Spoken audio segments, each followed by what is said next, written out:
Coming up on Ag Week TV, we'll get an update on the COVID aid package for agriculture.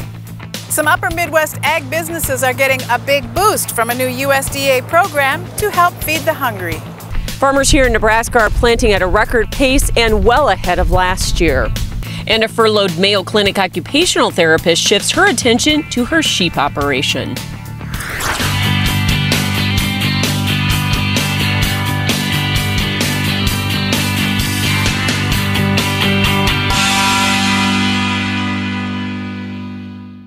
Welcome to Ag Week TV. I'm Michelle Rook. USDA announced details of the Coronavirus Food Assistance Program this week, which will provide up to $16 billion in direct aid for farmers and ranchers.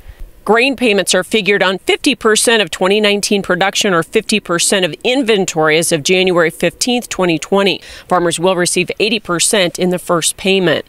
A single livestock payment will be calculated on the number of livestock sold between January 15th and April 15th, and the highest inventory between April 16th and May 14th. That's multiplied by the payment rate per head.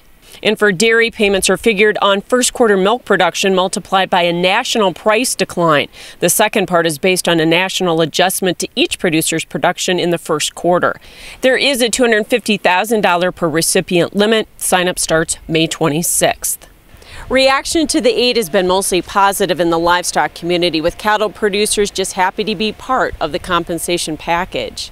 However, the question is if the payments are enough to keep cattle producers in business after suffering one of the biggest price drops in history. I don't know if it's adequate. At the end of the day, it's a much needed boost in rural America. It's the first time that the feeding sector's ever received anything. And for pork producers forced to euthanize animals, the aid may also be too low. Planting progress is mixed in the region, with delays in the northern Corn Belt and record pace farther south. Minnesota, Iowa, and Nebraska are near the finish line on corn planting and well ahead of normal, while North Dakota is 40% behind the 5-year average.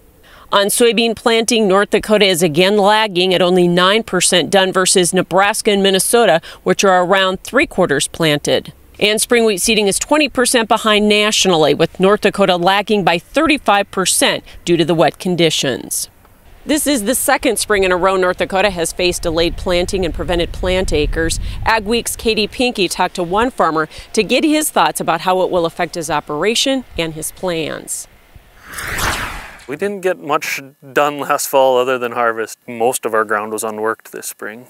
It's the middle of May in northeast North Dakota, and it's about 45 degrees today. Joining me now is Scott Blinn of Peasic.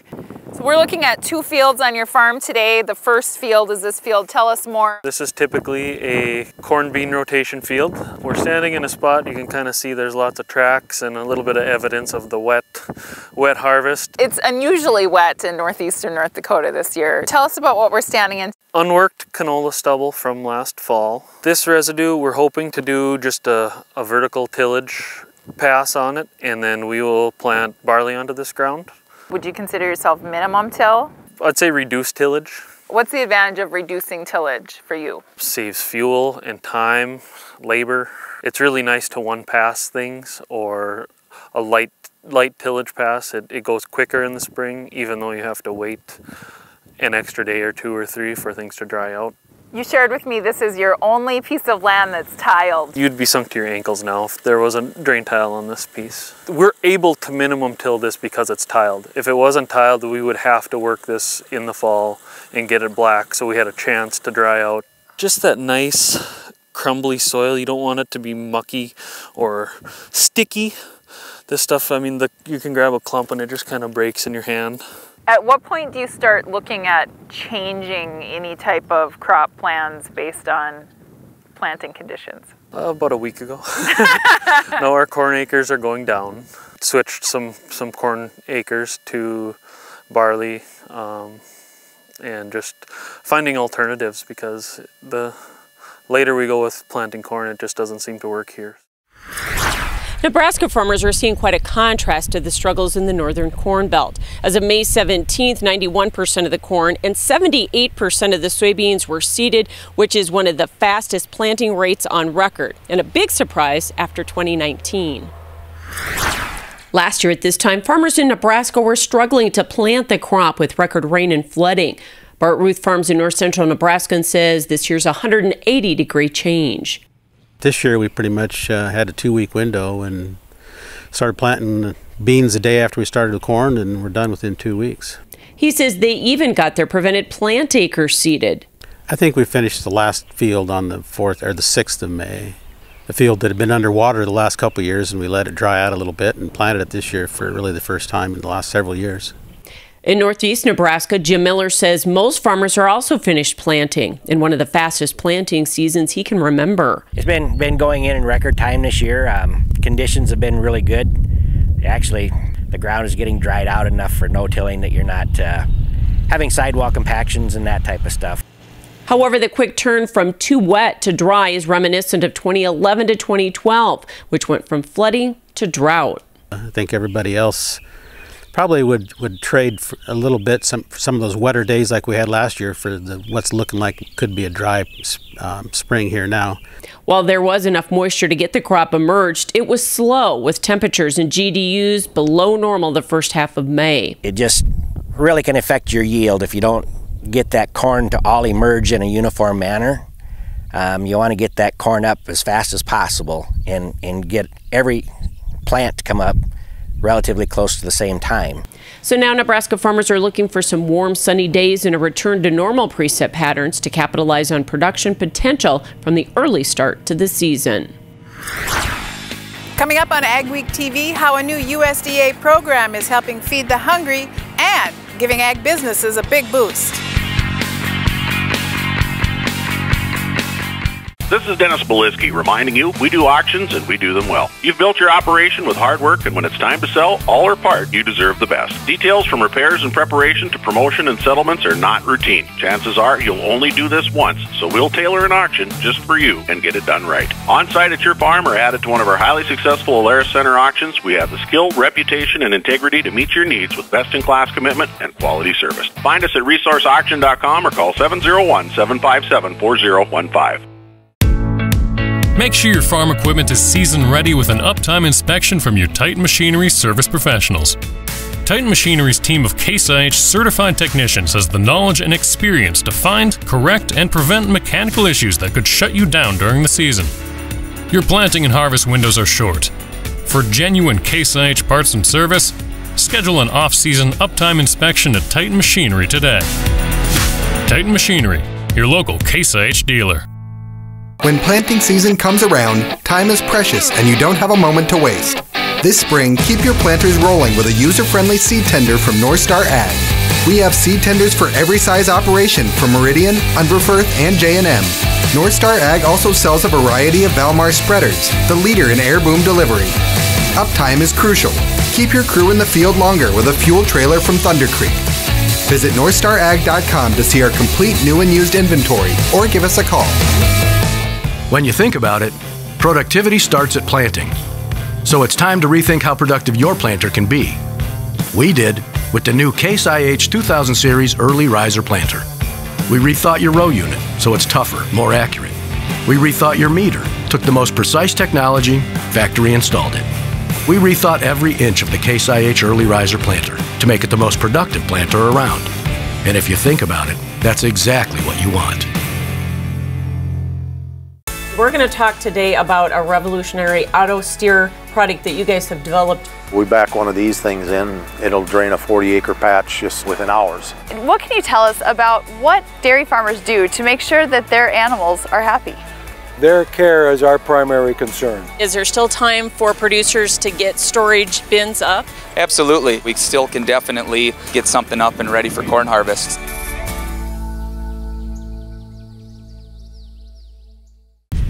Welcome back. USDA is spending $1 billion at ag processing companies across the country to put together boxes of dairy meat and produce for food pantries. In this week's Ag Week cover story, Rose Dunn reports on how the program is a win-win. This is a huge impact for us. WG Provisions is a specialty meat processing company in Ames, Iowa. President Darren Dees says they mainly process roasting pigs and other pork products for food service. COVID-19 forced the company to shut down its 2 plants about a month ago, but their food box contract worth $5.4 million has put them back to work. It's not only helping us get back on our feet, but the really important thing is helping all these people that need it. Bongards Creameries is a Minnesota-based farmer-owned dairy cooperative. It's been making cheese since 1908 at 3 production facilities, including this one in Perham, Minnesota. 4.1 million pounds of milk is delivered to this plant 7 days a week, even when prices are low, like they are now. So they're happy to have the $480,000 food box contract. This will help us for sure. Whether it totally closes the gap remains to be seen, but it will certainly be a big help for dairy farmers. Larson says about 90% of their business is from restaurants and food service like schools. So when COVID hit, they were dealt a big blow. Our largely food service business was decimated. We were down as much as 50% of current sales for a period of time. So any additional volume is very, very important to us. We've now got demand for about 12 additional truckloads of cheese to distribute to food banks and other people in need. The program is set to run through June. If it's successful, it will be extended, and USDA plans to spend up to $3 billion. This is Rose Dunn for Ag Week. And you can read more about it in this week's Ag Week magazine or at agweek.com. Farmers and ranchers often comment about how the prices they receive for their products have little connection to retail prices. That may be especially true now as coronavirus affects the price and availability of some ag products. But there's nothing unusual about the apparent disconnect, according to a new USDA report. It finds price changes at the farm level don't always show up on grocery store shelves or restaurant menus. That's at least partly because competing supermarket chains try to keep food prices low by using marketing contracts to smooth price spikes and keep retail food prices more stable. We as economists just hope that those things wind up balancing out so that our farmers do well and stay in business and continue to provide a stable living for their families, and at the same time consumers have a steady, healthy, and safe supply of food. He says every component in the supply chain must be profitable or the chain can break down. One small sheep operation in southern Minnesota is dealing with changes in its operation and off-farm jobs because of the pandemic. Noah Fish visited the Get Bents farm to see how it's affected by COVID-19. It's been kind of a lonely lambing season. Nobody comes to visit. Teresa and Jake Bents own Get Bents Farm, 40 peaceful acres overlooking the Cannon River Valley in southern Minnesota. They raise Icelandic sheep, a heritage breed. We raise them for meat and for textile, so we sell a lot of woolen products and a lot of meat at farmers markets. Teresa also works as an occupational therapist at Mayo Clinic in Rochester. She's been furloughed since April because of COVID. That has given her more time on the farm during the busy lambing season. They had a bumper crop of 27 lambs this year, but the pandemic has also made it hard to find a butcher to process their meat. So it's kind of changed our business model. We typically would piece out our animals and then sell them as individual cuts at markets, and now we're finding that we have to sell them as whole and half lambs. Many of the farmers markets they sell at and public activities on their farm have had to be canceled. But one surprising upside has been an increase in demand for yarn and other wool products. You know, things to do with their hands while they're at home, socially isolated. So we've seen a big spike with those sales and a lot of inquiries about lambs in the fall. It's just, the whole thing has changed. And at this point, there's no telling when they'll get back to normal. In Northfield, Minnesota, this is Noah Fish for Ag Week. Ben says Mayo has told her to expect to be furloughed until at least August. Coming up on Ag Week TV, we'll visit with a farmer dealing with delayed planting with the cool, wet spring, and we'll find out how the late season is impacting weed control.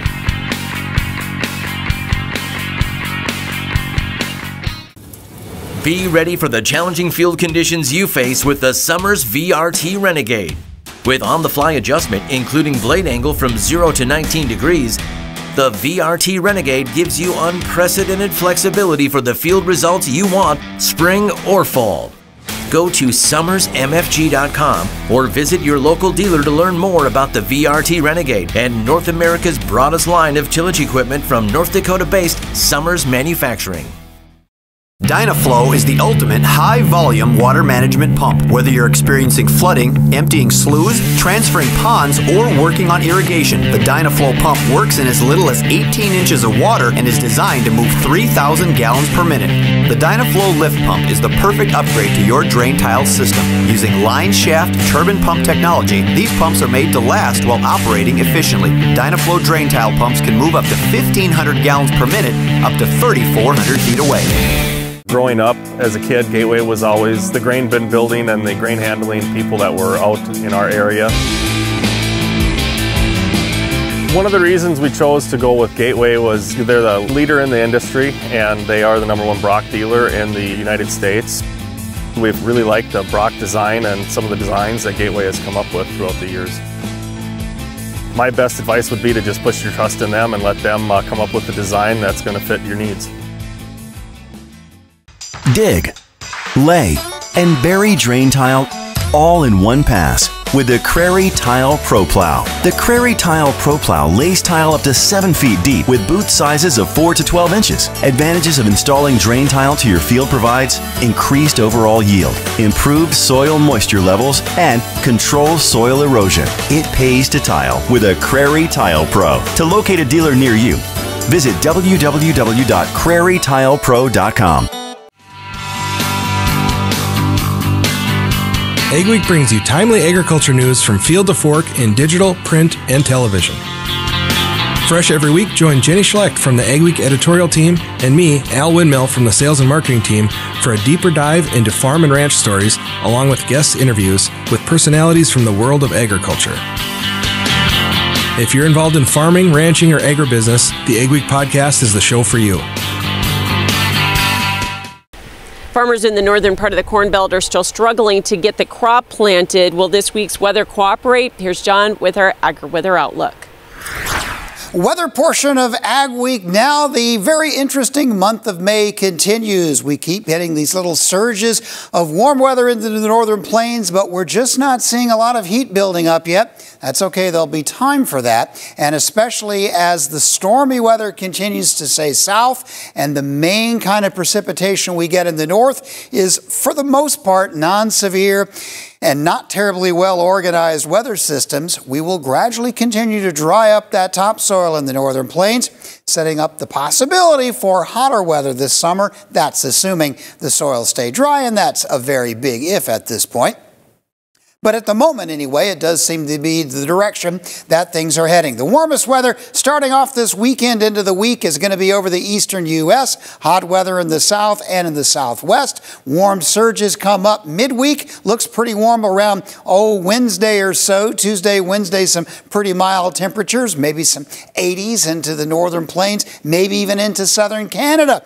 That will then settle south again as we get a little troughing. In fact, a fairly sharp little cold front by the end of the week looks like might even bring some freezing temperatures into northern Minnesota. I don't expect it to affect much of the agricultural region, except maybe southern Manitoba, where a little scattered light frost might be a possibility late this week. The ridge will be rebuilding in the west as we move toward the weekend, and that will eventually translate back into the middle of the country once again, which simply means another surge of warm temperatures into the northern plains. The Midwest will continue to be fairly seasonal. By the Midwest, I'm of course referring to the corn bean belt in the eastern part of the country. There'll be some warm days and some cooler days. Nothing particularly extraordinary hot weather-wise. Toward the end of this period, which will be the first week of June, it looks like another surge of warmth, potentially some heat into the northern plains.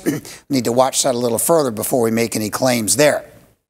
As far as precipitation goes, stormy weather is really going to be focused in the southern plains this week anyway, and it does look like particularly toward the end of the week and the weekend, could be particularly wet. East Texas, Oklahoma, Arkansas, into southern Missouri. The location of this may well shift a little bit east or west, but it looks primarily southern. Thunderstorms will trend into showers as we look further north, and also toward the end of the week there will likely be at least a few showers as that cold front arrives into the northern plains and northern Minnesota. The second week here, now we're talking the first week of June, showers are possible, thunderstorms possible, but I don't see a lot of organization. The wettest areas again appear to be from the Mid-South up through the Atlantic and the Pacific Northwest. We'll get some showers again in early June. Steffes Group, selling land and the equipment to farm it since 1960. If you're interested in selling or have questions about our auction process, head to our website at steffesgroup.com to contact us at any one of our 4 locations located throughout the Midwest. You can also visit and subscribe to our YouTube channel to view all of our auction previews and recaps to stay up to date on the market in your area.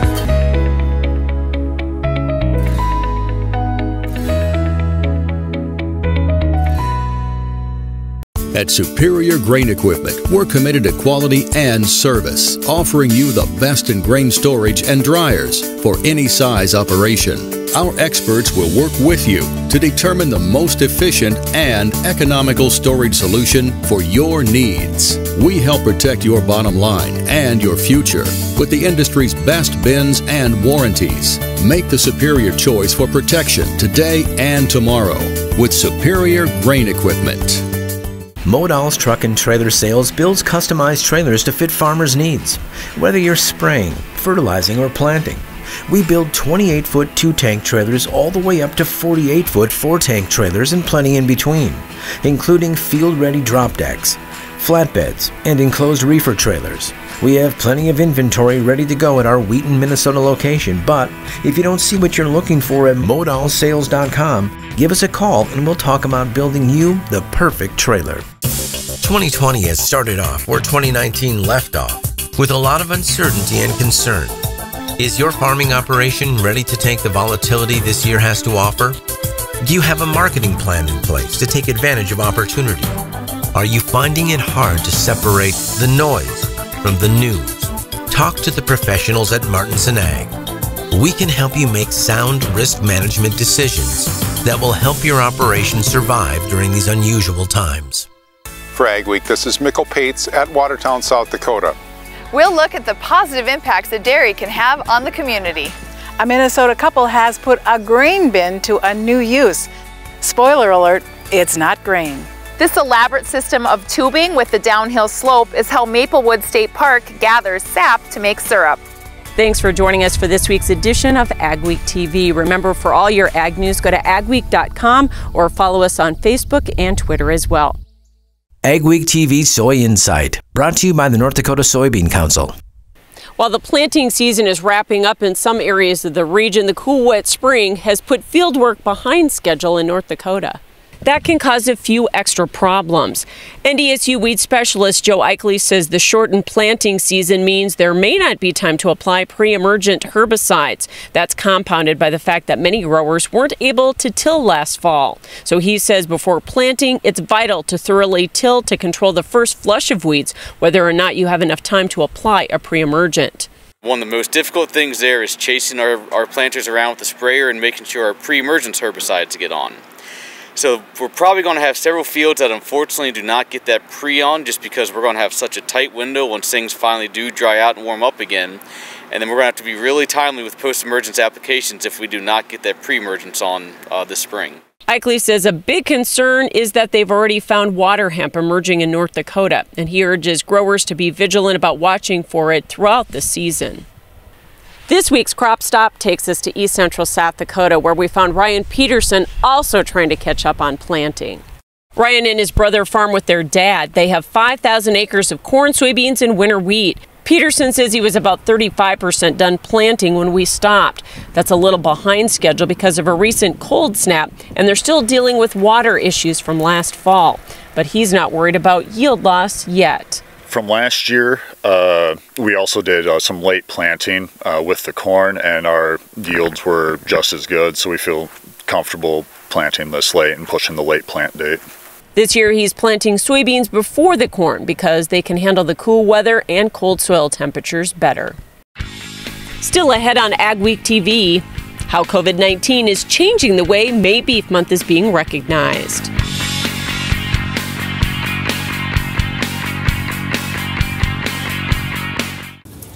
Be ready for the challenging field conditions you face with the Summers VRT Renegade.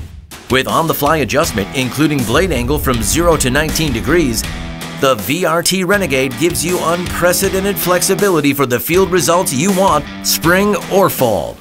Go to summersmfg.com or visit your local dealer to learn more about the VRT Renegade and North America's broadest line of tillage equipment from North Dakota-based Summers Manufacturing. Luckin Trucks and Parts sells quality used parts for all makes and models. With over 50 acres of trucks and parts and new inventory arriving daily. Family owned and operated since 1966, Luckin's specializes in the sale of quality used medium to heavy duty truck parts as well as pre-owned trucks, trailers, and construction equipment. If it's on a truck, we got it. Call us today and let us get you your part. We have products that no other companies have. That gives us a bit of an advantage and a bit of an edge, and it provides some security to our customer base that we've been here, we're here to stay, and we want to still provide these new innovations to the customers today. It's cold granulated products where we're putting together multiple nutrients. We've got products in our Micro Essentials lineup that contain sulfur and zinc, and we also have products on our potash side which contain boron, which is a newer product for us, which is called Aspire.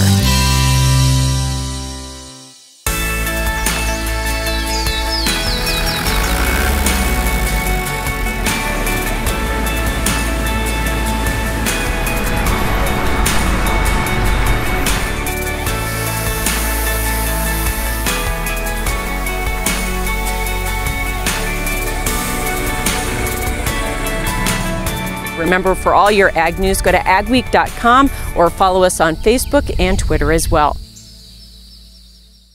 I'm Jenny Garth, and as a mother of 3, I know kids worry about a lot of things. Getting enough food to eat shouldn't be one of them. But here in America, that is a real worry for 1 in 5 children. This is unacceptable, and something Feeding America is working to solve. Through a nationwide network of food banks, Feeding America serves virtually every community in the United States, including yours. See how you can help your community. Visit feedingamerica.org. Together, we can solve hunger. Together, we're Feeding America. It's May Beef Month, and beef councils across the country, including the South Dakota Beef Industry Council, have changed up how they're doing their promotions due to the COVID-19 pandemic. Council Chair Lori Johnson says they're still sharing the message with consumers that beef is a premier protein. So we've had a lot of events that have been canceled, obviously, and so we're trying to really focus and turn our attention maybe to some social media and doing some things via online. That includes beef recipes and resources for families at home. We have a new little area on the website that's all about families, right? So it talks about recipes, has different things for the kids to do as far as activities. The council is also taking consumers on a journey, showing the impact beef has had in American history. How can we look at its role that it's played for as long as it's been here, right? All the way from revolutionary times until now, and maybe showing that little history lesson. And they're featuring the families that raise beef in the state. Thanks for watching this week's edition of Ag Week TV. Remember, for all your ag news, go to agweek.com or follow us on Facebook and Twitter as well. Have yourself a great and safe week.